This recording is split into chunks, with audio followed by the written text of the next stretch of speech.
ఓం శ్రీ మాత్రే నమః. ఇప్పుడు తెలియజేసే అంశము 5 అమావాస్యలు గనక ఈ విధంగా ఆచరించారు అనంటే అసలు ఉన్నటువంటి అన్ని బాధలు కూడా తొలగిపోయి అష్టైశ్వర్యవంతులయ్యే అవకాశం ఎక్కువగా ఉంటుంది. సో అమావాస్య రోజు ఏం చెయ్యాలయ్యా అనంటే మొట్టమొదటిగా బ్రాహ్మలకి కాస్త దక్షిణ తాంబూలము అని అంటాము.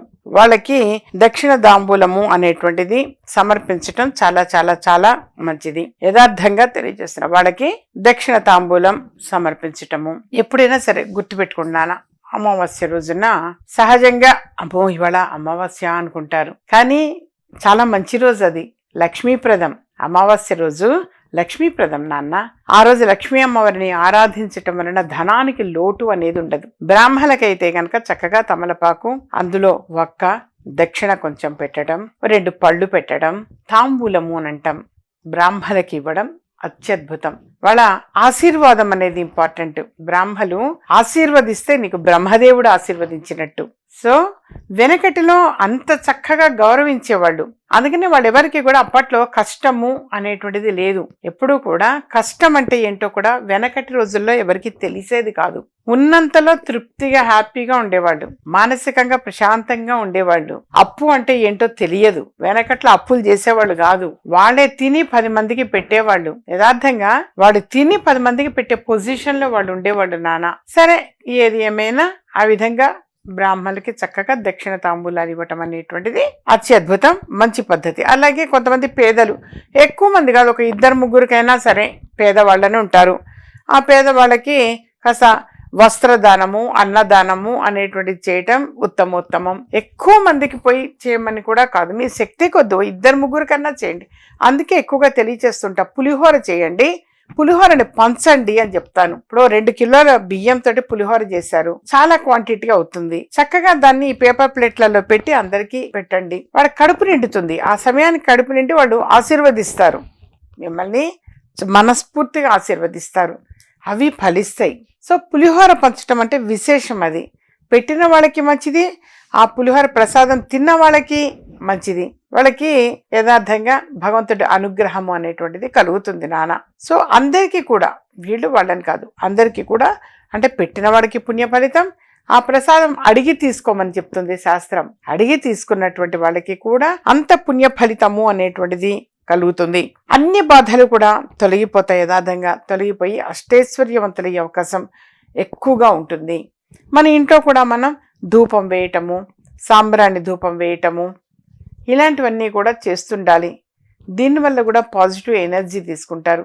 కొద్దిగా వరిపిండి పంచదార కలిపి తీసుకొని వెళ్ళి ఆ రావి చెట్టు మొదట్లో చల్లటం. రావి చెట్టు మొదట్లో ఎందుకు చల్లాలి, రీజన్ ఏంటి, చెప్పంగానే చల్లటం కాదు కదా, దానికి కూడా ఒక అర్థం తెలుసుకోవాలి కదా. కనీసం చీమలకి ఆహారం పెట్టడం. వెనకట్లో గడప కడిగి పసుపు రాసి వరిపిండితో ముగ్గేసేవాళ్ళు. బియ్యపిండి ఉండే అనమాట, వరిపిండి అంటే బియ్యపిండితోటే ముగ్గేసేవాళ్ళు. మామూలు ముగ్గుతోటి వేయరు, వరిపిండితో వేసేంటి, వరిపిండి తినడానికి చీమలు వచ్చేవి లోపలికి. అంటే చీమల కన్నా కనీసం ఆహారం పెట్టాలి, అది శాస్త్రం. కనీసం చీమ ఎంత తింటుంది, ఆవగింజల పావుగింజ కూడా ఉండదు. సో అంత ఆహారం అన్నా సరే మనం పెట్టాలి అని శాస్త్రం. అందుకని వరిపిండి పంచదార కలిపింది రావి చెట్టు చుట్టూ కూడా చల్లండి అని చెప్పడానికి అంతరార్థం. అది చెప్పగానే చేస్తారు మీరు అందరూ చక్కగా పద్ధతిగా, కానీ రీజన్ కూడా తెలుసుకొని చేయాలి మనం. ఆ విధంగా చేయటం ఉత్తమోత్తమం. వీలైనంత వరకు మీరు చేయడానికి ప్రయత్నం చేయండి. అలా ఇప్పుడు గోశాలకు పోతారు, పచ్చ గడ్డి ఆ రోజు పెట్టడం మంచిది. లేదా అమావాస్య రోజు చాలా మంది కూడా అన్నదానము అని చేస్తుంటారు. ఆ చేసే వాళ్ళకి చేయండి, ఓ 10 కిలోలు బీరకాయలు లేదా ఎంతనో 100 రూపాయలు తోటకూర కొనిపెట్టడము. పచ్చని కూరగాయలు, దాని అర్థం పచ్చని కూరగాయలు, ఆకుకూరలు కొనివ్వండి. మీ వంతు సహాయం ఎంతో కొంత అందులో పడుతుంది, వాళ్ళది వండుతారు. లేదా ఎప్పుడన్నా 4-5 కిలోలు కందిపప్పు డొనేట్ చేయండి, లేదా 10 కేజీలు బియ్యం డొనేట్ చేయండి. డబ్బులు ఇవ్వటం కాన్సెప్ట్ అది కాదు. ఇప్పుడు 1000 రూపాయలు నేను వాళ్ళకి ఇచ్చాను, 2000 వాళ్ళకి ఇచ్చాను, అలా కాదు. మీరు ఏదైనా సరే ధాన్యం రూపంలో ఇవ్వండి నాన్న, డొనేషన్ అనేది.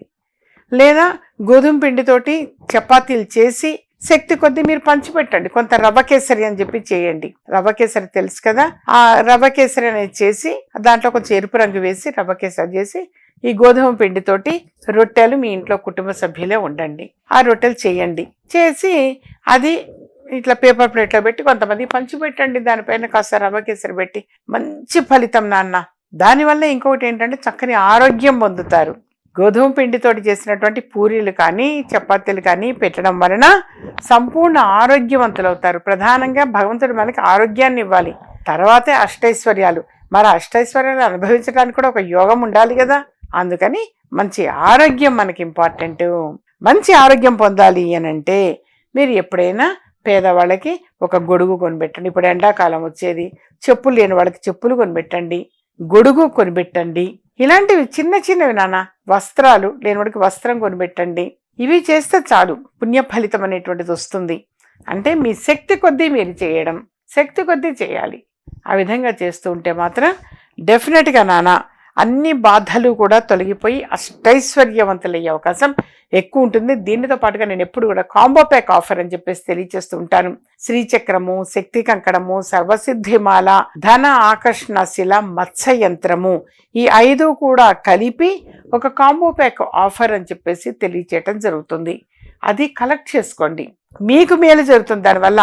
అయ్యో దాన్ని అమ్మగారు చెప్తారు దానివల్ల ఎన్నో డబ్బులు వస్తాయి, దాంట్లో పెద్ద డబ్బులు వచ్చేది ఏమి ఉండదు, అంత ఎక్కువ ఏది ఉండదు నాన్న. కేవలం మీరందరికీ కూడా మేలు జరగాలి అన్న సదుద్దేశంతో ఇవి తెలియచేయటం. ఇవి నిస్వార్థంగా ఇచ్చేటువంటి దైవిక వస్తువులు. దీనివల్ల ఉద్యోగం లేట్ అవుతుంది అన్నవాడికి ఉద్యోగం కలగడము, వివాహం లేట్ అయ్యేవాడికి వివాహం కలగడము, బయట ఆగిపోయిన ధనం తిరిగి రావడము, బిజినెస్ చేసేవాడికి అధిక లాభాలు గడించటము, సొంత ఇల్లు నిర్మించుకోవటం, ఒక స్థలం కొనుక్కోవటం, పొలం కొనుక్కోవటం, ఇలాంటి పాజిటివ్ రిజల్ట్ అనేది పొందగలుగుతారు. అందుకని 1కి 2 సార్లు నేను ఇంతగా చెప్పడానికి గల ప్రధాన కారణం అందరూ బాగుండాలి అని చెప్పి మనస్ఫూర్తి కోరుకుంటా. ఎప్పుడూ కూడా అందరూ బాగుండాలి అనుకోవాలి, అందులో నేను ఉండాలి అనుకోవాలి. ఆ విధంగా మొట్టమొదటిగా నేను కోరుకుంటూ ఉంటాను. అందరి ఆరోగ్యాలు బాగుండాలి నాన్న, మానసిక ప్రశాంతత అనేది ఉండాలి, అది ఇంపార్టెంట్. ముందు అందరికీ కూడా అన్ని విధాలుగా కూడా కలిసి వస్తుంది. చిన్న పరిహారం అనేది ఆచరించండి.